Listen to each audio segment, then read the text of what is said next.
घर, परिवार, जिसका हमारी सभ्यता में एक खास महत्व है, खासकर हमारी संस्कृति में, जहां एक जमाने में परिवार के सभी सदस्य एक साथ एक छत के नीचे रहा करते थे, एक दूसरे का ख्याल रखते थे, एक दूसरे के लिए मर मिटने को तैयार रहते थे। लेकिन बदलते वक्त के साथ कुछ संयुक्त परिवार ऐसे बिखरे कि परिवार के साथ साथ घरों का भी बंटवारा हो गया और एक ही परिवार के लोग अलग अलग रहने लगे। लेकिन आज भी सबसे बड़ा सवाल यही है कि क्या बंटवारे से परिवार में पैदा होने वाले आपसी मनमुटाव, झगड़े, दुश्मनी खत्म हो जाते हैं, या ये बंटवारा हमारी पूरी जिंदगी के लिए एक अभिशाप बन जाता है? बंटवारा हमें अपनों से हमेशा के लिए दूर कर देता है और बंटवारे से पैदा होने वाली नफरत की वजह से कई बार हम एक दूसरे के खून के प्यासे तक हो जाते हैं। आज सावधान इंडिया में हम आपको एक ऐसे परिवार की कहानी दिखा रहे हैं जहां बंटवारे ने न सिर्फ दो भाइयों को एक दूसरे से अलग किया, बल्कि उनकी पूरी जिंदगी को हमेशा के लिए बदल कर रख दिया।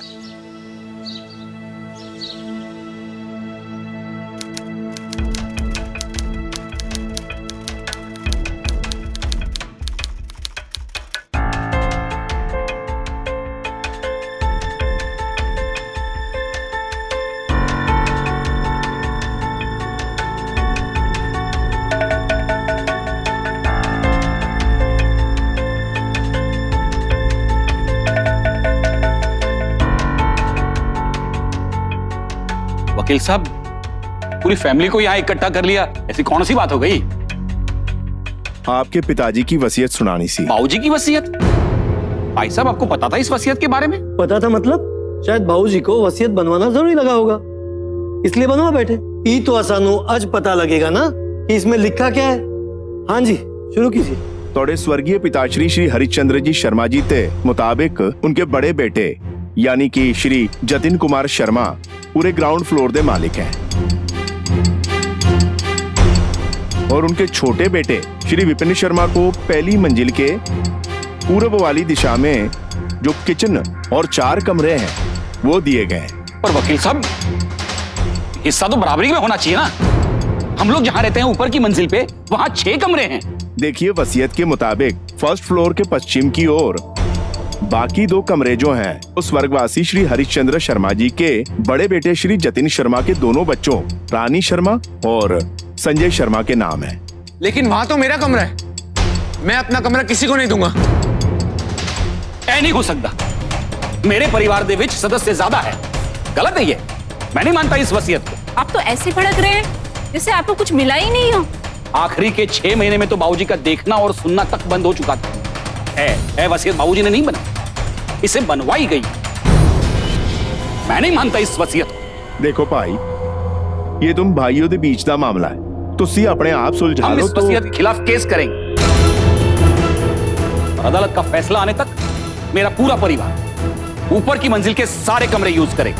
बाबूजी की इच्छा के खिलाफ गए ना तो मैं तुम सब लोगों को इस घर से बाहर निकलवा सकता हूँ। देखनी है मेरी असलियत? बस कीजिए आप लोग, और आप भी शांत हो जाइए। यह सब लड़ाई झगड़ा करके हमें कुछ नहीं मिलने वाला। आप चलिए यहाँ से, चलिए ना। अगले हफ्ते तक बच्चों का कमरा खाली हो जाना चाहिए, वरना मैं ये भूल जाऊंगा कि मेरा कोई भाई भी है।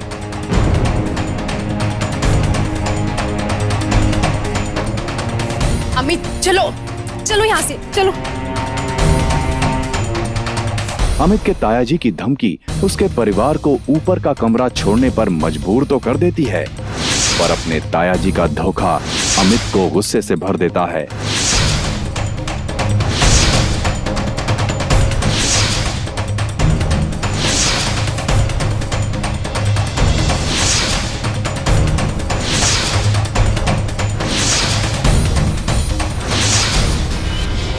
ज्यादा मत सोचो, अब भूल जाओ इस कमरे को।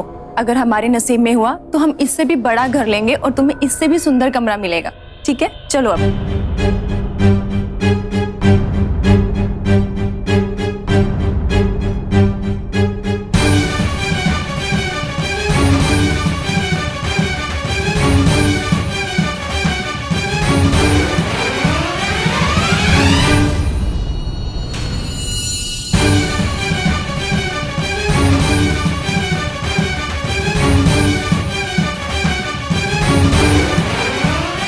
चाबी दे।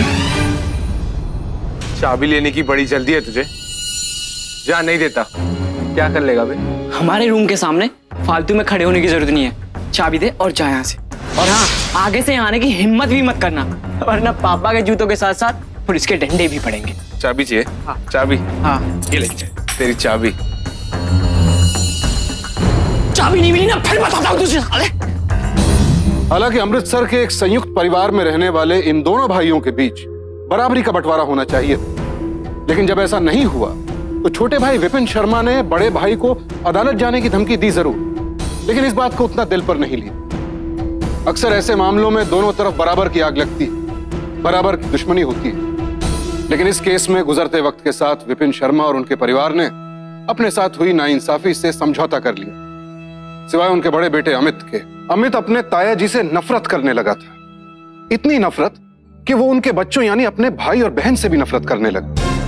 अपने माँ बाप के लाख समझाने के बावजूद अमित को अब तक अपने घर वालों के साथ हुई नाइंसाफी का मलाल था। वो आज भी उतने ही गुस्से में था।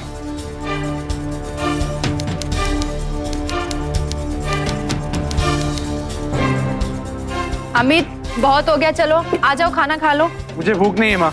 अमित, पुरानी बातें भूल जाओ और अब सिर्फ अपनी पढ़ाई पे ध्यान दो। ये लड़का भी ना तो खुद भूलता है और ना ही हमें भूलने देता है। आप लोग भूलिए शौक से, मैं नहीं भूल सकता। आपके बाबूजी ने बुढ़ापे में सत्याग्रह अमित से बात कर। आप अपने भाई से डरते हो पापा। आपके भाई ने आपको सबके सामने से धमकाया और आपने जवाब तक नहीं दिया। जाकर देखिए रानी कितने मजे से मेरा रूम इस्तेमाल कर रही है। आपको क्या पता उसकी नजर कब से मेरे रूम पर थी। इन लोगों ने जानबूझ के मेरा हक छीना है। देखना, मैं इन लोगों को नहीं छोड़ूंगा।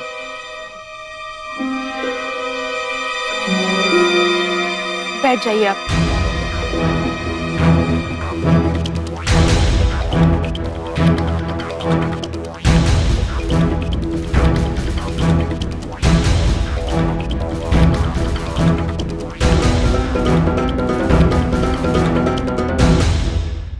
अमित, कितने दिन हो गए तूने मुझसे भी बात नहीं की। पढ़ो की जगह से हमें क्या, मेरे लिए तो आज भी मेरा ये भाई दुनिया का सबसे अच्छा भाई है और मेरा बेस्ट फ्रेंड भी है। मैं तेरा भाई तब तक था जब तक तेरे बाप ने हमारे साथ धोखा नहीं किया। अब उस मक्कार और उसके घर वालों से अब मेरा कोई लेना देना नहीं है। देख, मेरे पापा के बारे में कुछ मत बोल। बोलूंगा, एक बार नहीं, उस धोखेबाज को 1000 बार बोलूंगा। और वैसे तू भी कुछ कम नहीं है। मेरा रूम हड़प के कितनी खुशी है ना तुझे, सब पता है मुझे। तेरा दिमाग खराब हो गया अमित, तू ऐसे सोच भी कैसे सकता है कि मैं तेरा रूम हड़पूंगी। I am really sorry Amit, मुझे तेरा रूम यूज करना पड़ रहा है, लेकिन तुझे किसने मना किया है वो रूम ना यूज करने के लिए? कोई कर भी नहीं सकता। तेरी तरह इस खानदान पर मेरा भी उतना ही हक है। और अगर तेरे बाप से अपने हिस्से की प्रॉपर्टी वापस नहीं ली ना, तो मेरा नाम भी अमित नहीं। भाई प्लीज, हर चीज की एक लिमिट होती है। मेरी लिमिट क्या है अब पता चलेगा तुम लोग को।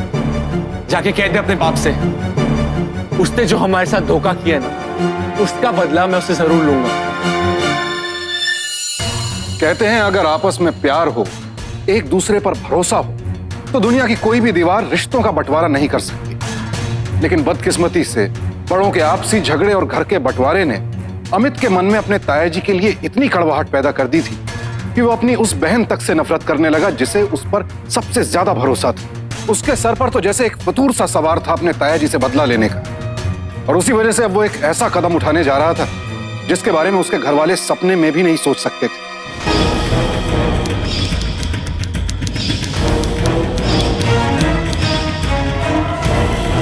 फिलहाल तो ये मॉडल है मेरे पास, एकदम प्योर देसी चीज है, 100% मेड इन पंजाब।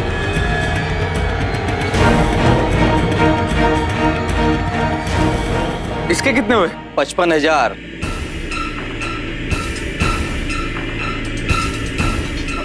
और इसके? 60,000। और इसके कितने हुए? अरे तुझे कौन सा चाहिए? ये तो 80,000 की है। मेरे पास सिर्फ 15,000 है। मेरा मतलब है कि 15,000 से थोड़ा ज्यादा हो सकता है, पर 55 में कहां से लाऊंगा? इसीलिए मैं 9 सूखे को मुंह नहीं लगाता, और धंधा तो दूर की बात है। वैसे तू खास पहचान से आया है, इसीलिए मैं तुझे 45 में दे दूंगा। बोल, है इतने पैसे तेरे पास? अच्छा, लेकिन इसके साथ फ्री में बुलेट्स मिलेंगे ना? तुझे यहाँ कहीं सेल का बोर्ड नजर आ रहा है क्या? अबे बुलेट के अलग से 5,000 रुपए लगेंगे। पैसे है उतने तुम्हारे पास?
भाई, कल रात को तू मेरे रूम में आया था, मैंने किसी को बताया नहीं, लेकिन Sorry, क्या पिछली बार मैंने तुझसे बड़ी बदतमीजी से बात की थी। मुझे उस तरह से बात नहीं करना चाहिए था। आई एम रियली सॉरी।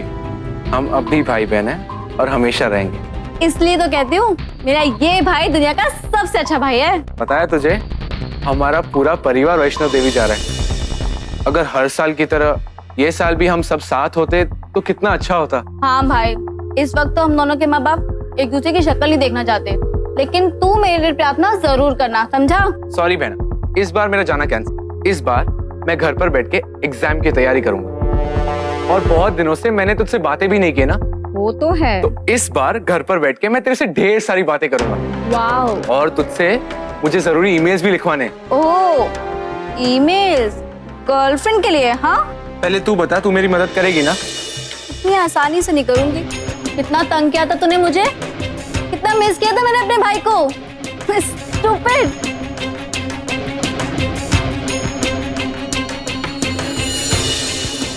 इस बार मैं भी तुझे बहुत मिस करूंगा।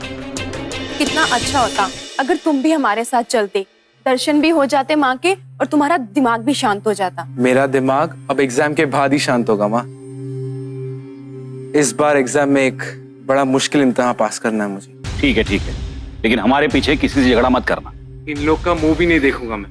बस आप प्रार्थना करना कि इस बार एग्जाम में मैं अच्छे नंबर से पास हो जाऊं। ओए संजय, कितने है तू? जल्दी कर, ट्यूशन को जाना है।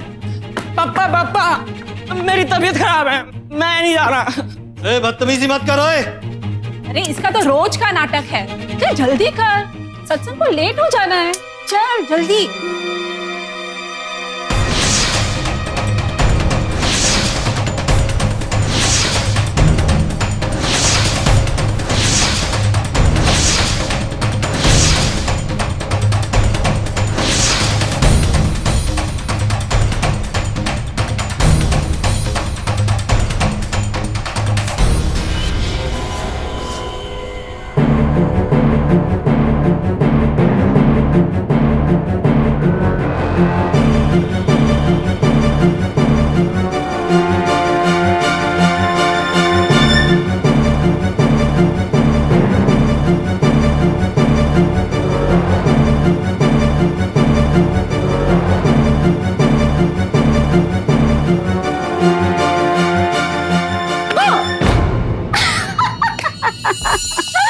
देखा कैसे डराया तुझे? कितनी बार तूने मुझे डराया है।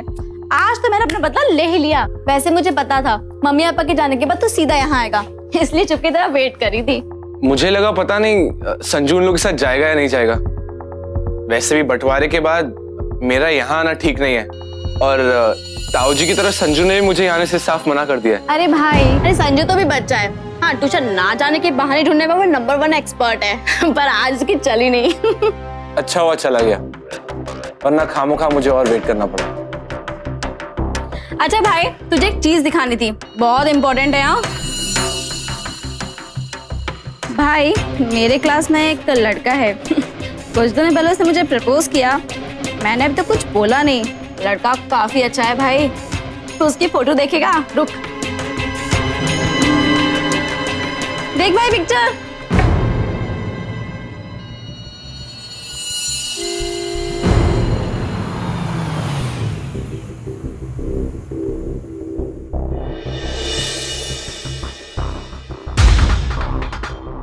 संजू वापस आ गया। लगता है ट्यूशन गया ही नहीं। तुझे तो देख लिया ना तो पापा मम्मी को बता देगा। ताऊ जी के अलावा मम्मी पापा से डांट पड़ेगी वो अलग। लगता है आज दिन ठीक नहीं है। मैं तुझसे बाद में मिलता हूँ।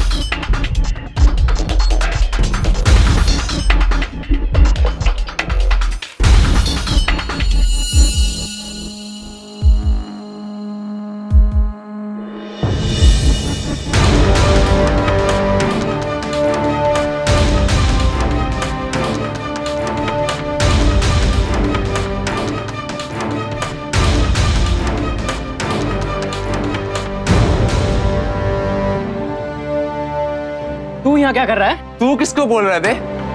तुझसे 5 साल बड़ा हूं मैं। ये हमारा कमरा, यहाँ आना तुम्हें अलाउड नहीं। भूल गया पापा ने तुम्हें क्या वार्निंग दी थी? भूल गया मैं। क्या उखाड़ लेगा तुझे तेरा बाप?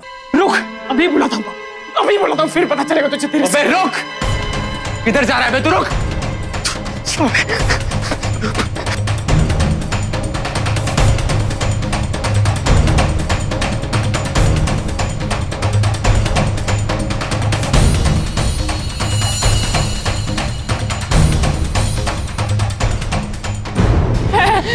ये तेरे पास कहाँ से आई?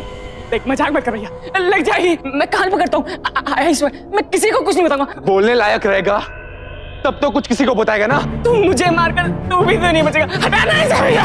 अब तेरे चोर बाप को पता चलेगा कि किसी का चीज छीनने पर कैसा लगता है। प्लीज तो मैं अपना हिस्सा तो लेकर रहूंगा, पर तेरा बाप तुझे वापस कैसे लाएगा? हरामजादा है। संजू, संजू, संजू, संजू, संजू, संजू, संजू, संजू,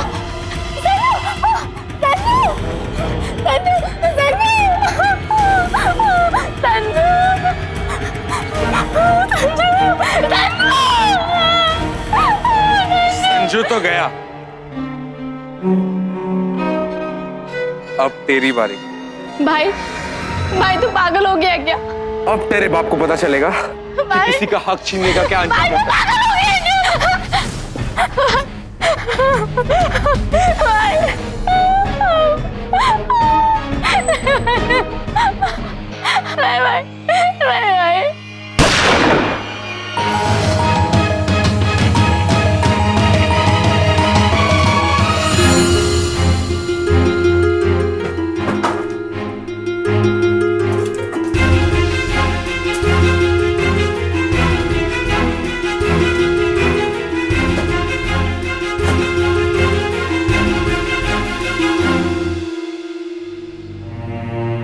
सर ताज्जुब है, घर का सारा सामान बिखरा पड़ा है और यहाँ पर चोरी भी नहीं हुई।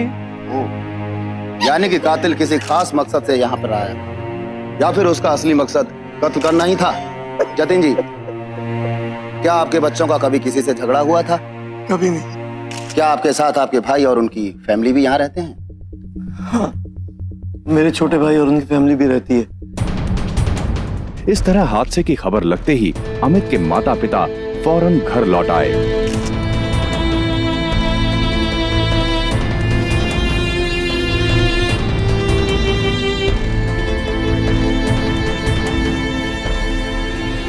जरा सोचिए, बंटवारे की वजह से एक भाई ने उस चचेरी बहन रानी की जान ले ली जिसकी कोई गलती नहीं, और ना ही उसके चचेरे भाई संजय का कोई कसूर था जो अमित ने उसे भी मार दिया। जो घर हमारे बड़े बुजुर्गों की जिंदगी भर की मेहनत और कमाई की देन, उस पर अपना हक जताने के लिए अपनों का ही कत्ल कर देना कहाँ की समझदारी। और वैसे भी जमीन जायदाद के मसले घर के बड़ों को आपस में बैठकर सुलझाने चाहिए। ऐसे मामलों में ना तो बच्चों का दखल होना चाहिए और ना ये बातें उन तक पहुंचनी चाहिए। अमित को लगा था पुलिस उसे कभी पकड़ नहीं पाएगी, लेकिन हर मुजरिम का एक ही अंजाम होता है और वही अमित का भी हुआ। सर फोन ऑन हुआ, फौरन ट्रेस करो। हेलो, हेलो पापा। ओए अमित तू है कितने भाई? भाई तू ठीक तो है? भाई तेरा फोन भी नहीं लग रहा इतने दिनों से। मैं ठीक हूँ। मैंने आपसे कहा था ना कि मैं 1 हफ्ते के लिए नैनीताल जा रहा हूँ और यहाँ नेटवर्क का भी प्रॉब्लम है। बहुत हो गया अमित, घूमना फिरना बहुत हो गया। आज के आज तू घर वापस आ रहा है नैनीताल से, बस। अगले हफ्ते तो पक्का वापस आऊंगा, पक्का। ठीक है, ओके, बाय बाय। मैंने सोचा कॉलेज का तेरे के पछड़ा होगा और तूने तो अपने ही लोगों पे गोली चला दी। इसलिए मैं 9 सीखों से कभी बात नहीं करता। अमित कोई पेशेवर अपराधी तो था नहीं, इसलिए पुलिस को उसे ढूंढने में कोई दिक्कत पेश नहीं आई।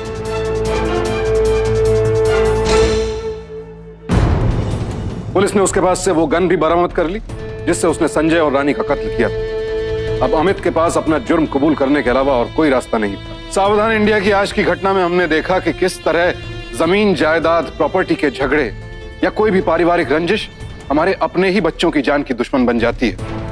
हमें सीख लेनी चाहिए कि पारिवारिक क्लेश की वजह से तैश में आकर कभी कोई ऐसा कदम ना उठाएं जिसे वापस लेना नामुमकिन हो। धन दौलत, जमीन जायदाद, ये सब हमारी जान से ज्यादा कीमती नहीं होते, लेकिन फिर भी लालच में पड़कर कभी कभी हमारे अपने ही हमारी जान के दुश्मन बन जाते हैं। याद रखिए, एक सुरक्षित समाज के लिए हम सबको सावधान रहने की जरूरत है और हमेशा रहें सावधान इंडिया। तो सावधान